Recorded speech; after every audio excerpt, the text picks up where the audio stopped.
8.1.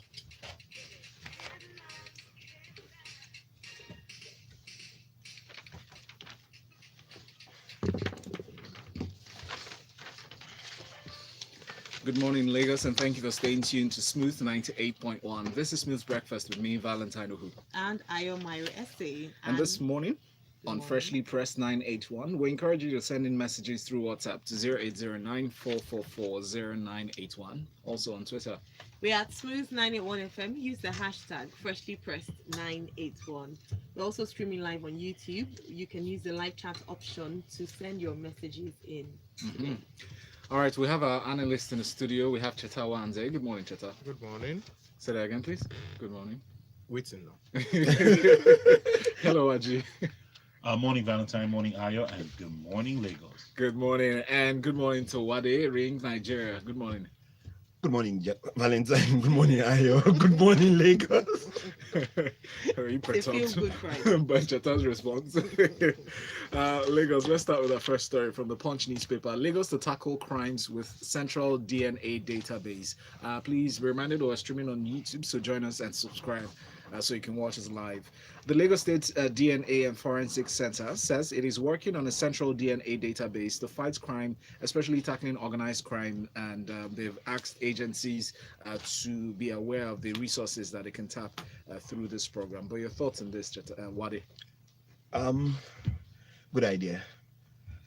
Hopefully, we'll get something that would help collate some information relating to criminals and be able to match them from time to time, or alleged criminals. Sorry, be able to match them from time to time. But my question here is, what's the process for going through this? Because even the police, the process for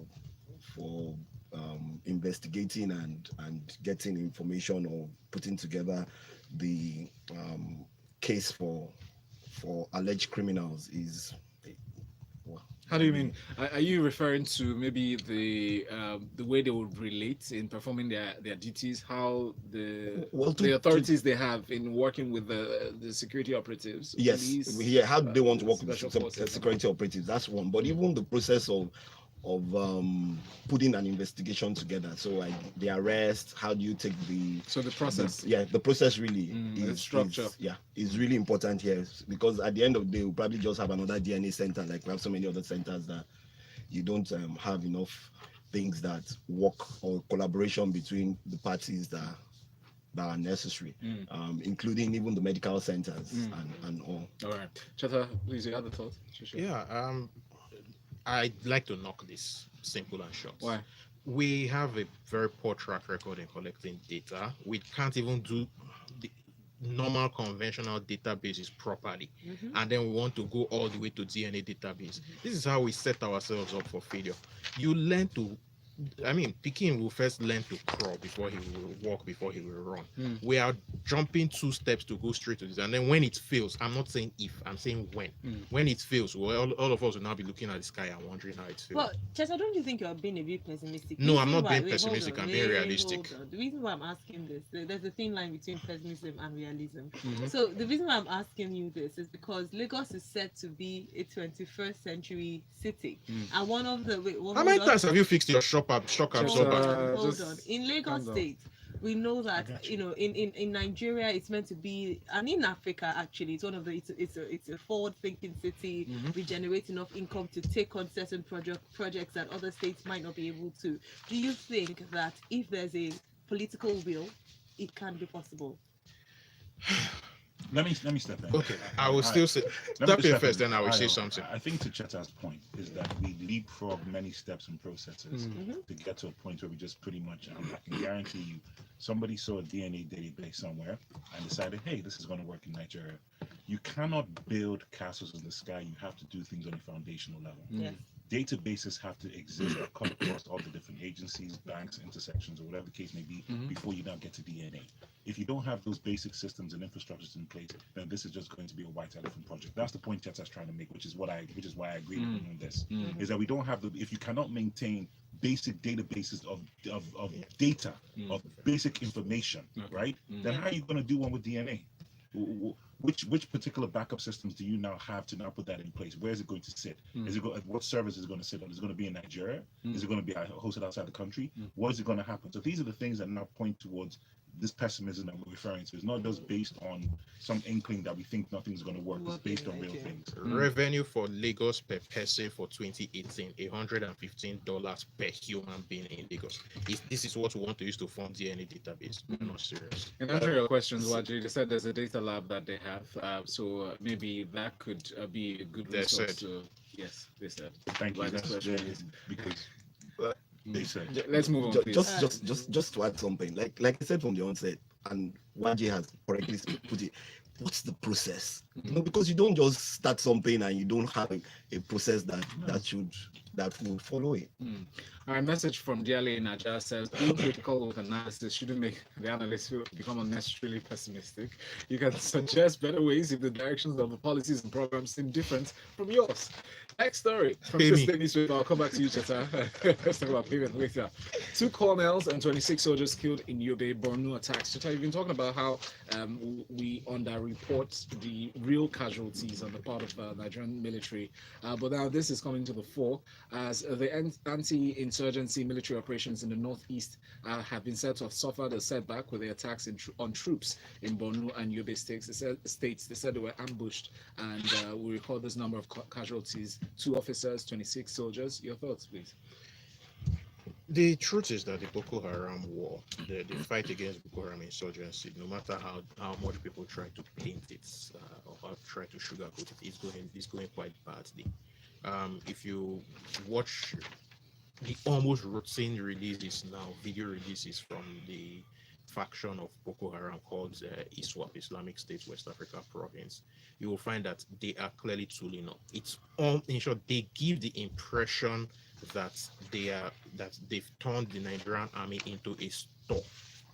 So whenever we get new weapon supplies, they hit that formation and then take their weapons. In many cases, weapons, ammunition, equipment that has been deemed unserviceable by the army is taken by these guys and then retooled. There's a problem. There's a clear problem in the chain of command, and one of the issues that must be realistically looked at is the fact that many people within the military now are actually using these insurgencies, these insecurity issues to make money.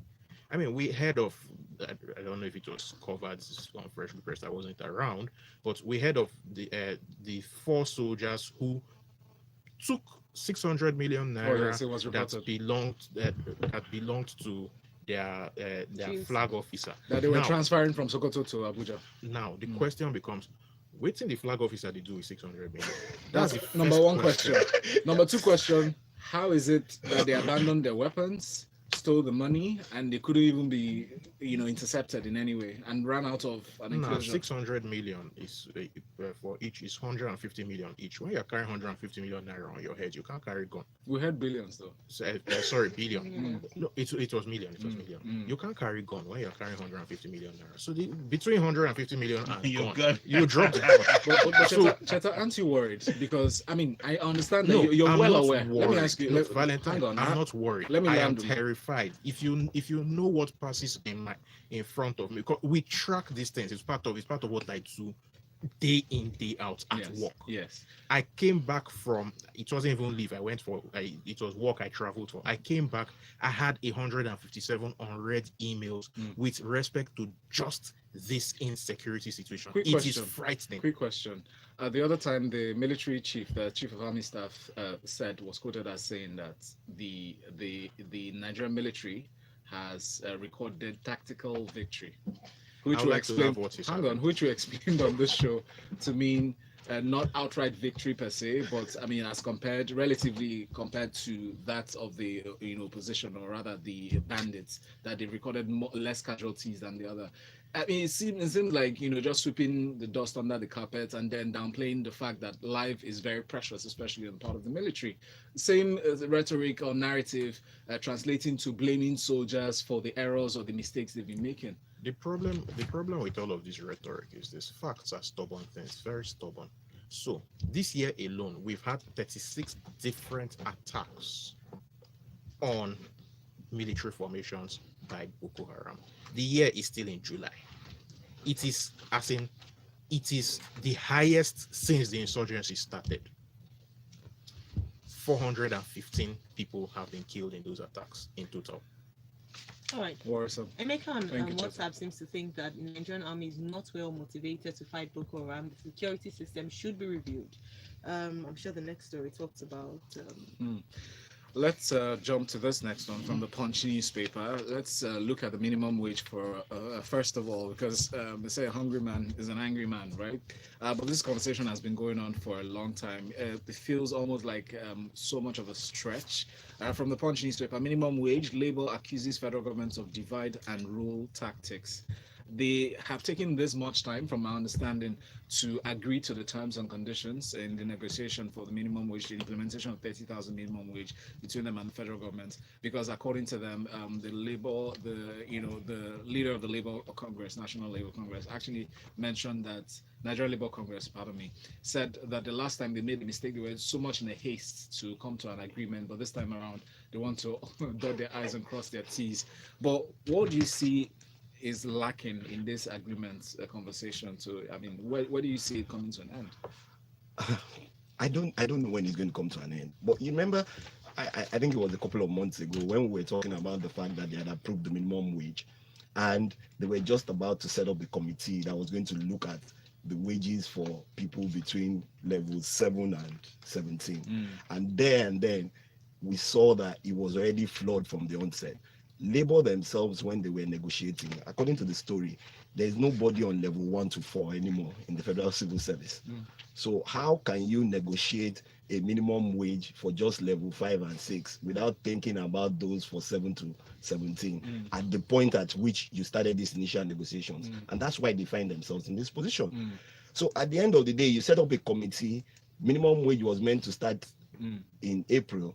In May, you set up a committee to review this. It was flawed from the onset. And now you're asking for 30%, 25%. How do you expect to get it? First and foremost, the government, like we always say, Nigeria is completely broke. So where do you want them to get those additional funds to fund this? And these are the level 7 to 17 are the ones who have the large chunks of money. So you want a 30% increase, a 25% increase. How do you fund it? But what I'm trying to understand is the rationale behind that thinking. I mean, if they say they are going to first start with the batch of people who earn below 30,000 naira and then address the concerns of those earning above, do you think it's more of a trust issue, or just the fact that there are no right well functional systems in place? First, no functional systems in place. Why do I say that? Logic just tells you that when you are negotiating for wages, you must negotiate across board. The ones at the lower end will get a higher increase, but when you negotiate for one part because you want to quickly get to the end of something and then make a pronouncement, which I see from a political perspective, and that's why they are in this position now and this dilemma. All right. Thank you. Let's go into this next story. Waji, I'll come to you for this. United States award for Nigerian imam who saved over 260 Christians. So it's the first ever International Religious Freedom Award ceremony. Was hosted by Secretary Pompeo on Wednesday in the United States and was awarded to Imam Abdullahi Abubakar. Now, Waji, he did something truly heroic, particularly in the times that we are in Nigeria. Can you please take us through this story? Yeah, sure. I mean, for me, it's just a shared case of heroism and just decency on the part of this individual that happened to come from Plateau State. Chief Imam, he's an 84-year-old from the Gashish district in Plateau. And basically, he just made sure that he gave shelter and quarters to people who were under prosecution and attack. And that is just a noble thing and has been recognized by this international agency. So big shout out to this individual. And for me, I think things like this do happen quite often. Yes.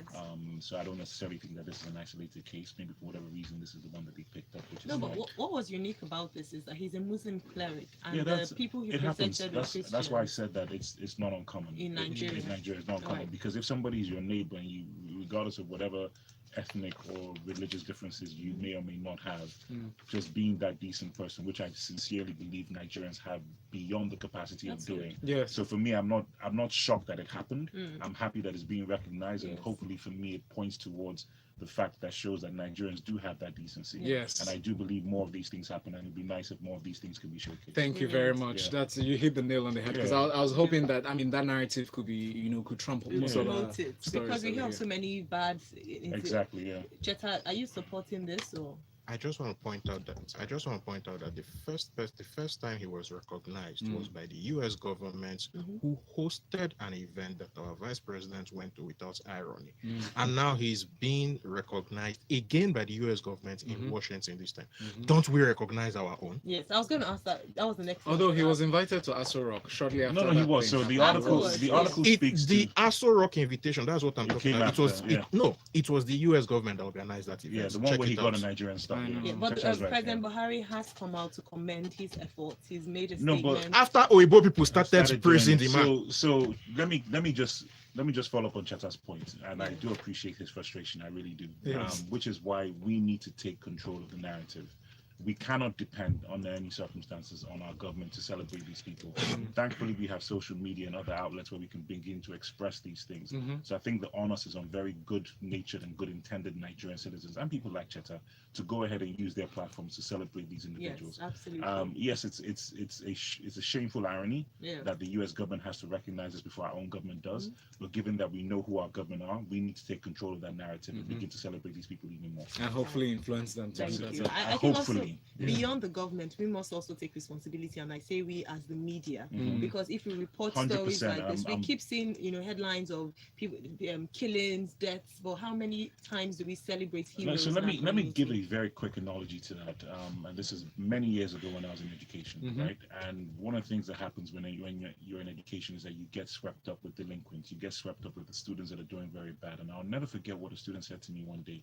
He said, "Mr. Jibunoh, are you ever going to tell me that me, who comes to school every time, I'm never truant, I get straight A's, I play sports, I'm a good person, when are you going to talk about me in one of your speeches?" So I think that for me is I always remember that as to your point, Ayo, that people in media should every now and then take the time to fish out stories that are positive, to fish out stories that actually celebrate true heroism and people who are doing fantastic things. This is a classic example of it. And I think we need to take full responsibility, myself included, to now begin to find stories like this, because these things happen all the time. Yes. All in shockingly numbers. So let's just do better and just do the right thing. In a country where we rather speak of ethnic diversity, these kind of sort of stories that talk of the inclusivity, and it exists. It exists. I mean, they're everywhere. Look, I'm sorry I'm spending time on this, but you have families where for years you have Muslims who have married Christians, people from different countries, and they are thriving in beautiful ways, and they're coexisting. So why don't we talk about those families and use that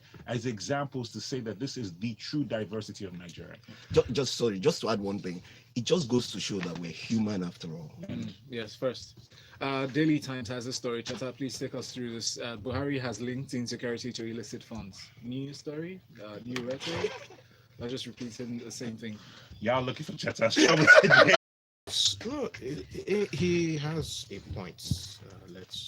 It's just that it's a rather lazy point, and he seems to like passing the buck, which is quite unfortunately. I don't want to knock him on this because he, like I said, he does have a point. Illicit financial flows contribute to a lack of development, which increases poverty, which turns around to add to insecurity. Yes, illicit financial flows have a contribution to insecurity. However, it is important to know that it is over the long term. It's not something if you curb illicit financial flows today, it will take between 10 and 15 years for that to start showing up in the insecurity numbers. Because the money's already out there. The short-term thing, which is completely under his control and which he's completely failing to do, is access to justice.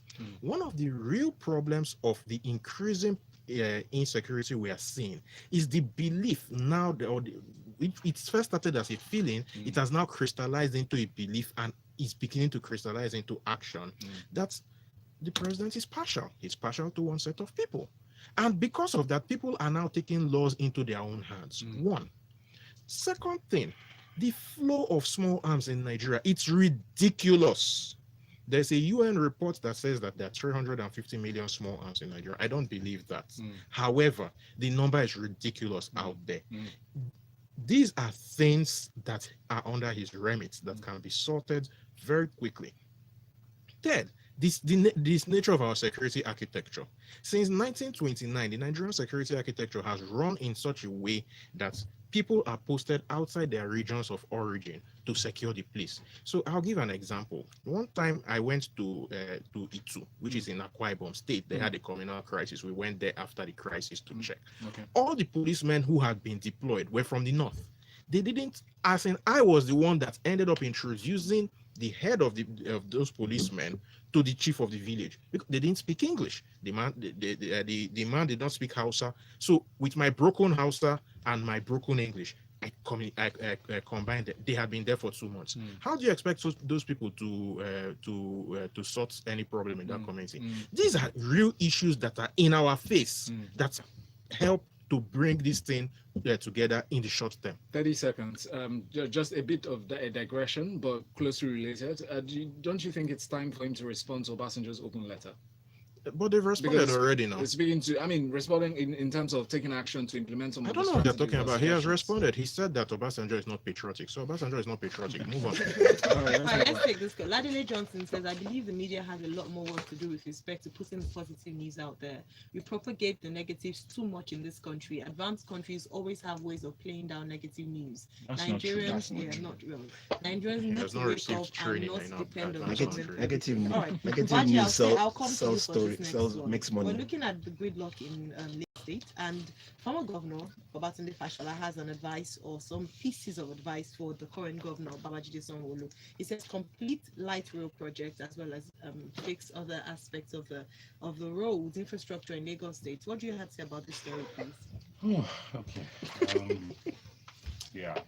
This is rich coming from Fashola. I'm sorry. Rich. That's that. I'm just trying to find the best platitudes to ascribe towards the honorable minister without necessarily going down this rabbit hole. Guys, this is actually very worrying for a number of reasons. The World Bank allocated a huge amount. I'm not exactly sure what the number was, but somewhere in the hundreds of millions of US dollars towards the matter to go ahead and put the construction of this light rail project in place. And this was a few years ago. That's been ongoing. And after a while, we saw the rapid development of this that was happening. 10 years, actually. We saw the rapid development of what this was happening, and then it just all of a sudden stopped. Okay. I happen to work for an organization working with the matter, so I'm not going to get into the details of it. But notwithstanding, we know at what point that the money dried up. I'm not going to tell you how it dried up, but these things just happen to disappear. Maybe a gorilla or a snake ate it, who knows? But the point being is that I find it rich that Fashola, who happens to have first-hand knowledge, especially given that he was a former governor of the state, number one, and this happened under his tenure, number two, and number three, he's a current incapacity as a federal government minister who happens to minister. Okay, fine, ex-minister, Thank who you. happens, thank you very much, 2 months, but still, he happens to have knowledge of this entire thing happening on federal roads in Lagos. He's now telling the recently sworn-in governor what he needs to do to complete this particular project.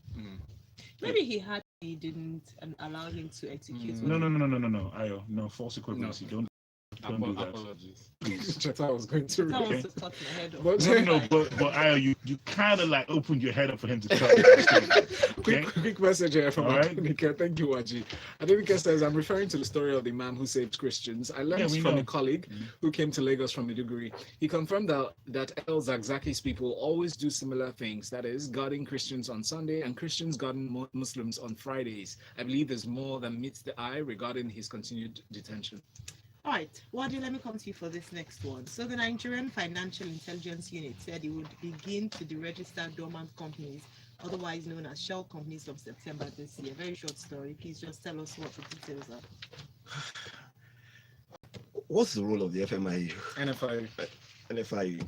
What's that's the first question. Are they are meant to ensure that they track illicit funds and things like that. But when you start going into, I'm not a lawyer, so I really can't say, but are shell companies really dormant companies? when you ask those questions. There are quite a number of questions here, and But are they good? Are they supposed to be in existence? shell Are they company, legitimate? a shell company could be a group that has a group on top, and then it has other subsidiaries. For fraudulent purposes? Not is what I'm saying. necessarily, not But they say necessarily. that For they- business Well, purposes. sometimes, especially in these climes, we know, we see. But I mean, go Anyway, ahead. well, let's see how it goes. So anyways, just to let you know that if your company doesn't have a registered address, by September they start clamping down. So please do the needful. There's a continued fight against corruption, which is why they're making this move. All right, Cheta, let me come to you for this next one. The HIV rate among Nigerian prisoners double that of general population, according to a United Nations study. This is from the Premium Times. Nothing surprising there. What the report doesn't talk about is the reason for this high prevalence rates. According to the former Minister of Interior, Abdul Rahman Dambazal, we used to spend 14,000 naira per day per inmates. I think things like this punch the lie in such declarations. A research by Amnesty International, which was published on May 29th, thereabouts, showed that women and children are the most commonly abused people in our prison system. And these reports showed, this UN report showed that women have twice the rates, the prevalence rate of HIV in our prisons. So back to the Amnesty International research, showed that women and children are most commonly abused in our prison system, and that same research showed that we have children being detained unlawfully in at least 2 maximum security prisons in Nigeria. Human Rights Watch, some years ago, they published a report, Everyone is in on the Game. I recommend that you read it. It's about the Nigerian police, and if you read it, it's horrifying. Yeah. Now, in the reports, they talked about how, as an example, policemen exchange sex for bail or act as pimps to sex workers. And all of this is done without basic sexual protection. So, where is it any surprise that the numbers are beginning to show up in all of this? We have a situation where, and I think all of us have seen it at one point or the other, where they just go and pack people from the poorer areas, do mobile courts, and then straight to prison. It's as in the way we imprison people, especially people the most vulnerable in our society, and then they are now left to the hands of predators, because that's what these people are. And then we don't expect all of this to happen. Yeah. All right, thank you very much indeed for that analysis. Bengal Kumu says the politicians refuse to do the needful in terms of overhauling the security architecture because it is believed officers from other parts of the country help to secure the interests of a section of the country. Final story here, 994 Nigerians deported from Ghana in 18 months. This is coming from the chairman, Nigerians in Diaspora Commission, Mrs. Abike Dabiri Erewa. Nwaji, please, can you take us through the story? Yeah, so basically Nigerians are being deported from Ghana for various reasons. These things are not uncommon. Ghana's a sovereign, Nigeria is a sovereign. Things happen, maybe you violate your immigration status or you get into crime issues. It happens, it's not a big deal.